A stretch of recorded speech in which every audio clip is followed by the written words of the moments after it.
Okay, so as you can see, it is raining outside today. It still looks beautiful though. I mean, fall is just one of those, fall is just one of those seasons, man. Like, I don't care like what day it is, even if the leaves aren't on the trees, it just looks amazing. But that's not the point of this video. It is raining outside, and so there's not gonna be a big drive vlog today. But I do get asked quite a bit, what's it like owning a Mustang? What do you like? What do you dislike? What are all the pros and cons of, owning a Mustang? So I think I'll just cover that, like 5 pros and then 5 cons, what I think and how I feel about driving a Mustang. There's loads of things that I love. And of course, as always, there's things that I absolutely despise. So, yeah, let's get into it. Waiting for the car to warm up. So while I'm waiting for the car to warm up, I'll get into a couple of the topics of pros versus cons thing, but we'll start with the pros that I love about driving a Mustang. I think I hit at it in the last video. One of the pros that I really like about driving the Mustang is it's just the simple fact that it's a Mustang. It's an iconic American muscle car. And for whatever reason, that just means a lot to me. And I've liked this since I was a kid. It's unique. It's not, it's not trying to be anything else. It was the innovator at the time of muscle cars. So it's just doing what it's supposed to do, and it is what it's supposed to be, a muscle car. The second thing that I really, really enjoy about the car is just this car in particular, with the engine that it has, it already produces a lot of power just on its own, stock. And when I say a lot, I mean a lot for a car right out of the factory with no extra supercharger or any of that kind of stuff. So stock, it's a really good and reliable, fast vehicle, that you can, really, if you put some work into it, you can really spice it up. I plan on doing that anyway. And even with, I'm gonna try to throw up on the screen here the dyno that I got done on my car once I got the headers and the tune put on here. Right now, I think I'm at like 430 wheel horsepower, 435 wheel horsepower, I believe, and like 370 or 380, something like that, pound-feet of torque. That always, that one always catches me. All of the potential that this car has, and it's not incredibly expensive. This car, as compared to other cars that are in its lane specifically, this one it takes the cake as far as affordability and being able to do what it is that you want to do. Like, it's not luxury by any means, but you get the touchscreen, you get all the features that make it feel, interesting and cool, and you're not missing out on anything if you get this car by any stretch of the imagination. The third thing I like about this car, I'm going to talk about space. Okay, now this is not a car that has a lot of space in the back seat, but you're not supposed to have a lot of people in the back seat of this car. So the space where it's actually necessary is like incredible. Like up here, it just feels like it's a cockpit. It feels like a real just like space. You know what I mean? Appreciate it. I mean, I'm not super huge, probably like 5'10". Yeah, so it's got plenty of space for me.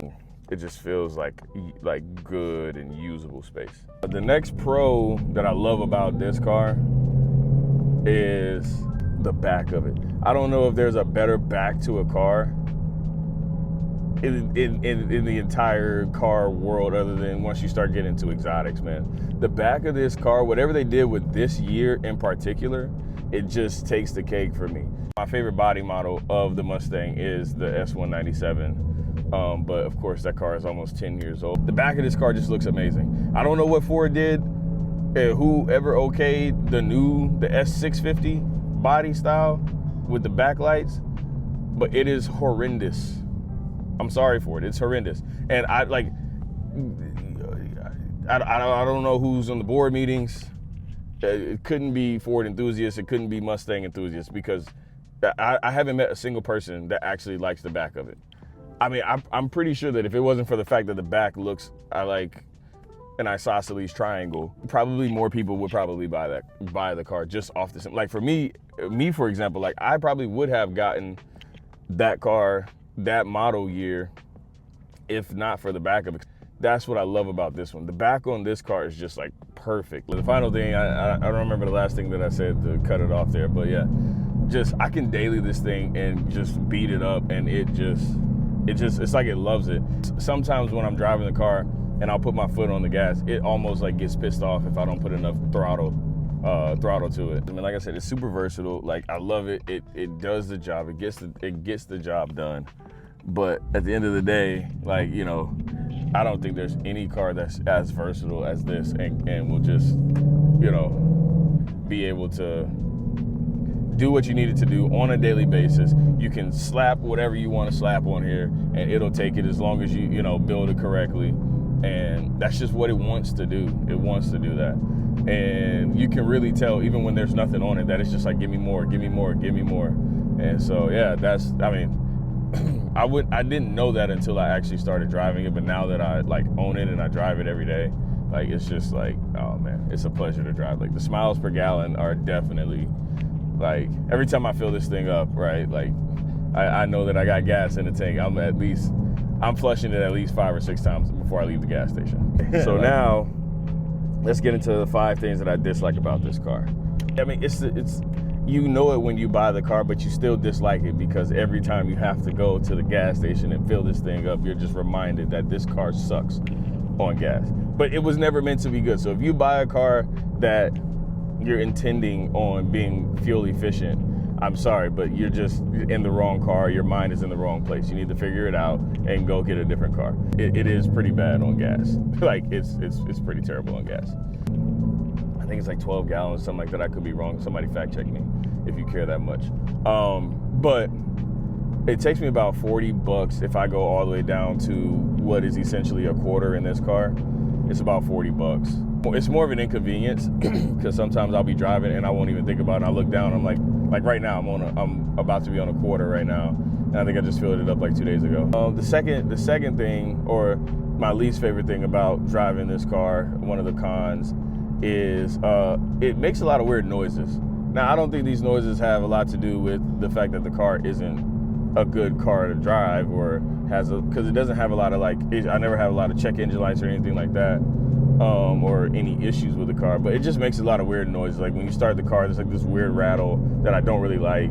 And sometimes you might not be able to hear it through the sound of a camera, but if you own the car in person, you'll be able to hear it and you'll be able to tell what I'm talking about. Oh, here's the third thing that I don't like about driving a Mustang. And it's not particularly anything that has to do with the car itself as a functioning car, as much as it has to do with the fact that insurance companies hate our guts, hate sports car driving people's guts. And I could go on forever about insurance companies, but like they hit you over the head for Mustangs, for Chargers, for Challengers, whatever the sports car is, they're gonna hit you over the head for it. And it really just sucks because, like, you know, I get it, people drive the cars fast, so yeah, it's more of a liability. I get it, but the insurance is just so bad. I don't think I have 5 things that I really dislike about this car, to be honest with you, and that may be selling myself short. But I think the last thing that I don't necessarily like about this car is the suspension on the car. It's not terrible, you know, it's not the worst suspension I've ever had on a car, or like, I'm sure, but it just, you know, it's not the best of all the cars that I've ever been in. It's good for a muscle car, and it's good for, you know, an affordable, fast car. You can't get everything that you want with the car. So I'm really just trying to like pick at, I'm nitpicking here at this point. Again, this isn't a luxury car. It's not meant to be, you know, the most comfortable, but as far as like suspension and all that kind of stuff, but it does drive well. It's just, if I have to choose one, that's one of the things that's going to take a bullet for that. That's all I got for this video. 5 pros, 4 cons. Take with it what you will. I mean, everybody's got their opinions on the cars. Like, you know, I don't have to say it. But if you know, I think this is the car for everybody, to be honest. I think this is a general car that everybody can enjoy, that you can work on. It's not super expensive when it comes to like affordable, fast cars.